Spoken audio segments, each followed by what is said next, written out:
So, I took a 50-minute video of all of the warm-ups and our review. And lo and behold, as we were uploading it in my very last hour, and they can vouch for this, my computer died. With that being said, it lost the video. So, we're going to talk about the review. You should have everything written down anyway, since that's what I've asked you to do. I told you the first question was, which quiz did students score the lowest? And I said, okay, you need to have an explanation. The explanation for this one was 6 out of the 10 scores were 5 or lower. If you looked at your other scores, there weren't 6 that were lower than 5.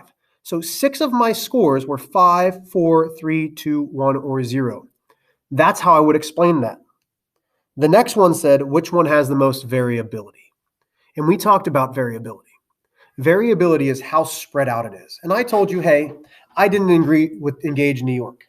Ava in my last class gave me a great answer. She said, hey, this one graph has the largest range. Range being the highest number minus the lowest number. That's how far apart they are. And I agreed. That's the one that I would choose would have the most variability because it was spread out the most. Engage New York said, whoa, don't say that yet because we've got 2 numbers in all of these. They said that's the most variability because that other one had numbers clumped up together. To have high variability, we don't want to have anything clumped up to one side or the other. We want that graph to be spread out as much as possible with numbers as far away as possible. So the one graph had 2 numbers at 3, 2 numbers at 4, 2 numbers at 5, 2 numbers at 6, 2 numbers at 7. There was a 20% chance that any of those could have happened. The variability was high because we couldn't say, oh man, most of our numbers are around 5 or 6 because they were spread out all between 3 and 7. The next question talked about IQR, which is interquartile range and standard deviation. It said, okay, which one of these is the better method to find for quiz 1 the variability? And I said, okay, quiz 1, what do we know about it? It had 2 numbers at 3, 2 at 4, 2 at 5, 2 at 6, 2 at 7. That graph was symmetrical. When our graphs are symmetrical, our mean is the better version of finding the center of the data. So IQR, standard deviation. IQR, which is the interquartile range, deals with medians. Standard deviation deals with the mean. So when I'm dealing with the mean, standard deviation is my better choice. Because my graph was symmetrical, it was nice and even on both sides, we wanted to use standard deviation. So when my graph is symmetrical, standard deviation is the better choice for variability. If my graph is skewed, interquartile range is the better choice. Okay, then we talked about moving 1 dot to find a higher standard deviation. Moving 1 dot anywhere would change the standard deviation, but moving it from a cluster here to a point way over here, that changes the standard deviation a whole heck of a lot because it changes the mean and it changes how much variability is within that graph. The last one that we did that still was talking about the dot plots was saying, okay, we have a quiz. 0, 1, 2, 3, 4 are our values.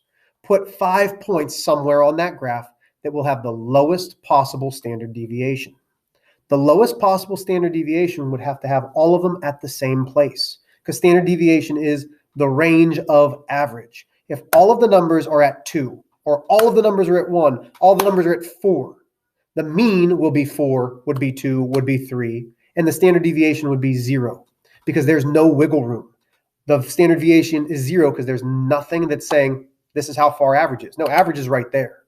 And I said, I want you to start thinking about, what would I put, where would I put my points to have the largest standard deviation? Then we talked about sports cars and minivans in miles per hour.